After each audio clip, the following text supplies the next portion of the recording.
Once I lived the life of a millionaire. Hi, Martin here. Let's learn this classic Bessie Smith, Eric Clapton song from the 20s. The song's in C. Let's just do the basic chords with the singing so you know where they are. Then we'll look at picking patterns, alternative bass lines, arrangements, solos. Well, once I lived the life of a millionaire, spending my money I did not care. I took my friends out for mighty good times, buying bootleg liquor, champagne and wine. Then I began to fall so low. Okay, so that's pretty basic so far. Now, let's look at some more interesting kind of patterns. Once I lived the life of a millionaire, spend my money, I did not care. So straight away there, what you'll see,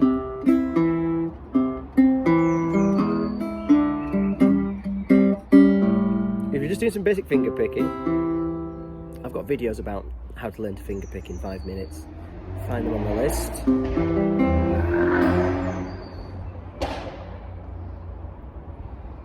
So you've got the finger picking. When you go to the A7, you can do this little chromatic 1 fret move.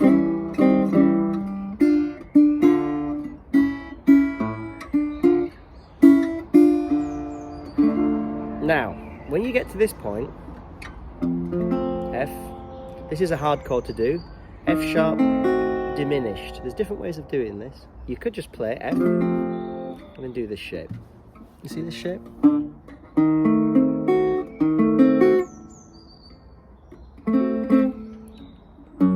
If you play the F sharp with your thumb, it's quite a handful is that one. You can also play it, it's a bit like an A7. And it's not quite right, but it works. So if we do the F, see that shape? C, A7, D7, G, G7, C. So you can simplify it to do.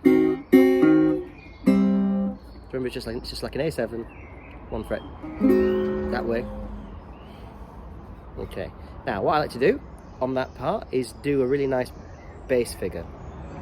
So you could do it like this: open E, put your thumb down, and I've got the F here. So it's like a bar chord, like a partial bar chord. See that? Boom, boom.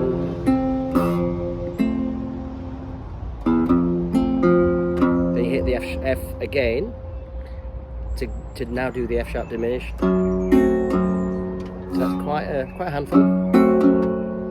Hit that again. Now what you do, instead of playing C, you play C with a G in the bass. So you got this. Then you're going to hit an A7. And then when you do the D7, I like to put the 5 in the bass as well. So you're still using A as a bass note against the D7. G.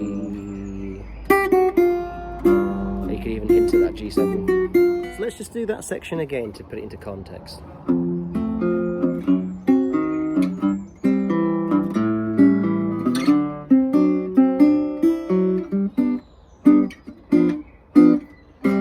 I just did the G major there, so it's like a G bar chord, but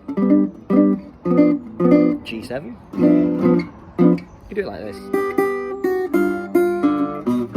Another way of doing that F section is you've got, instead of using the low F with your thumb, you've got the octave F here on the D string.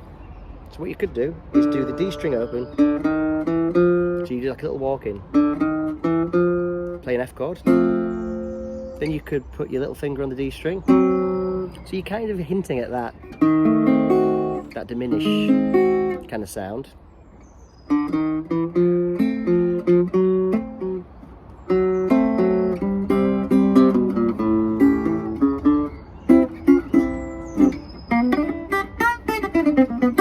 Let's now look at some arrangement ideas. So first of all, how could you start it? You could just start it.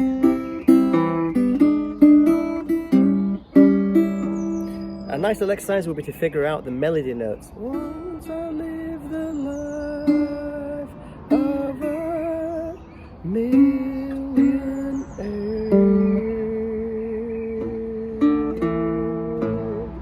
Where's that note? There. Just like an A. So you could just work out the melody as a chord melody.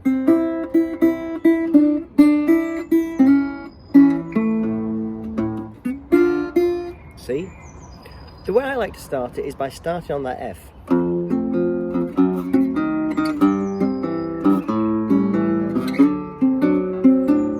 So in time, I mean I fudged it, but you just slowed down. Once I live the life of a millionaire. Come straight in with it. I tend to do the two verses. And then sing the nobody knows you, which makes it a third verse. Then what I do is I do a solo. I usually use the kazoo trumpet. I don't have it with me right now, thank God, but yeah, massively influenced by people like Tampa Red that used to use the kazoo with like a little trumpet end on it, so it sounds more trumpety. I'm gonna do the old mouth trombone special effect here, which makes at least 10% of the audience smile.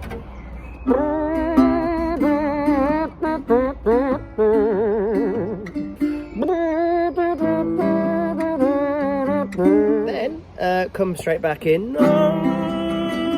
Nobody knows you. Come back with triplets though underneath it. When you're down and out, you know in your pocket there's not one penny. And my friends, I haven't any. Stop there. You know, if you don't have people dancing at your gig. So when you get back on your feet again, so pick back up. Let me just check the tuning.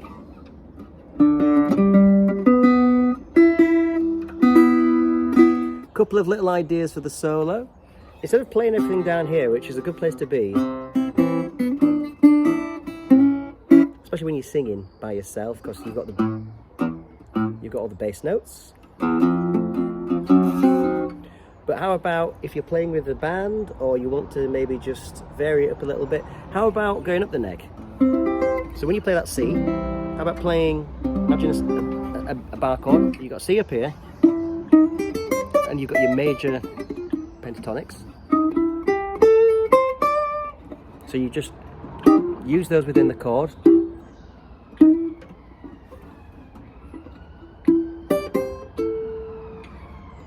E7, you think of that E7. You're going to go to A7. Then you want D minor.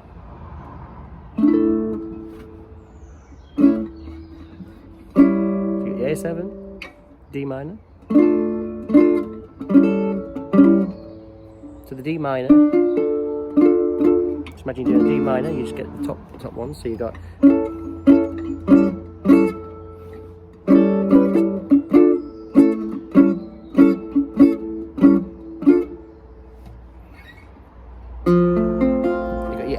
There, then you could, whenever you do one of those diminished chords, if you slide it up 3 frets, it's the same chord with just the notes in a different order. So you could do that one, or you could do this one. Then you could do a C like this,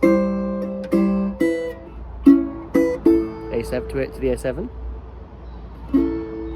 So this is all what some people call like the cage system, isn't it? So what you're doing there, you see what that C chord is just if you play an A chord, you play what people call a long A, or you put your finger, your little finger on the top note. Well, we all all know you can play an A, you can play an A7, play an A7 like this, you can play an A like this. Well, okay, that's now a B flat, that's now a B, that's now a C. So again, F, arpeggiated, F sharp diminished. You've got C on the top for the C chord. Go down, you've got your A7 there. So instead of playing it as a whole A7, you can just put what's called a 9 on the top. Yeah? A7. D. Instead of playing, you can play D7, but you could put this note on the top there, the 13.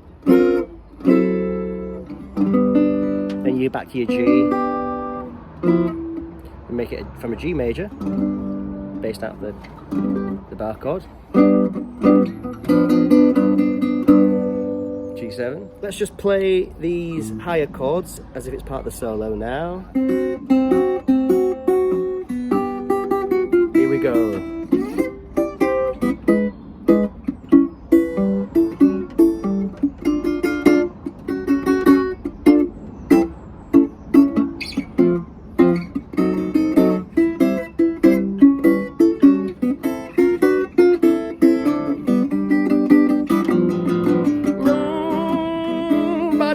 Finish the song. I like to do what's called a 3-tag ending, which is where you just repeat the last chords 3 times.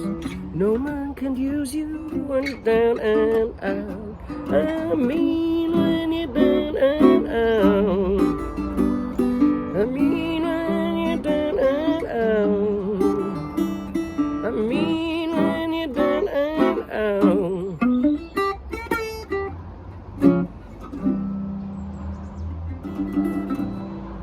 So there you go, classic song, hope that helps.